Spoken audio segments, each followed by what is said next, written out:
D'abord, à la question, est-ce qu'il faut avoir peur du FMI? Est-ce qu'il faut avoir peur de la Commission européenne? Est-ce qu'il faut avoir peur des agences de notation? La réponse est non. Ce dont il faut avoir peur, c'est de nous-mêmes. C'est de notre incapacité à avoir le courage d'entreprendre les réformes qu'il faut pour construire l'avenir. C'est notre aveuglement, c'est notre addiction à la dépense publique, comme si elle réglera tout d'un seul coup.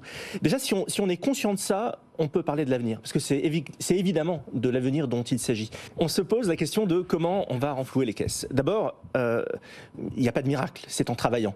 Je veux rappeler certains chiffres qui sont donnés d'ailleurs par certains économistes qui viennent sur ce plateau. Patrick Artus, Gilles Berset, qui parlent du taux d'emploi. Oui. Un taux d'emploi qui serait équivalent à celui de nos voisins néerlandais ou allemands, c'est 130 milliards de rentrées fiscales supplémentaires. Et on a réglé nos problèmes. Ça résout une grande partie de ce qu'on est en train de se dire aujourd'hui. Donc ça, c'est pas un sujet tabou. Travailler. Ensuite, la question du financement de notre modèle social. Aujourd'hui, nous avons un modèle social qui repose essentiellement sur le travail. Il va falloir se poser la question de comment nous allons faire évoluer le financement de ce modèle social. Et je fais partie de ceux qui considèrent que le modèle social français doit être financé non pas par le travail, mais en grande partie par la consommation.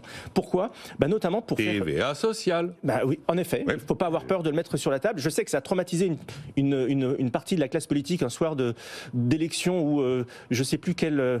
je crois que c'est Laurent Fabius, qui a piégé ses opposants sur ce sujet-là. Et la droite est persuadée d'avoir perdu une cinquantaine de députés à cause de ça. Non, mais c'est un vrai sujet.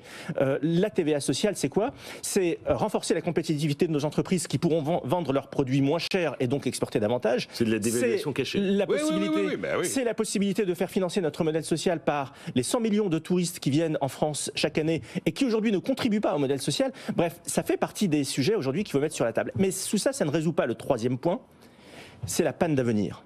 La panne d'avenir dont vous parliez tout à l'heure. Crise de l'avenir, panne d'avenir, c'est sympa. C'est la crise d'avenir. Et ça c'est essentiel. C'est-à-dire que nous sommes aujourd'hui dans un monde, vous connaissez, Nicolas, mon optimisme habituel. Oui, quelquefois, en ce moment, est d'ailleurs un petit peu écorné. J'essaie de vous faire atterrir. Oui, mais c'est moins frappant que d'habitude. Mais je reste malgré tout dans la possibilité de cet optimisme, parce que je suis fasciné par ce qui est en train de se passer, par cette révolution systémique qui va tout bouleverser.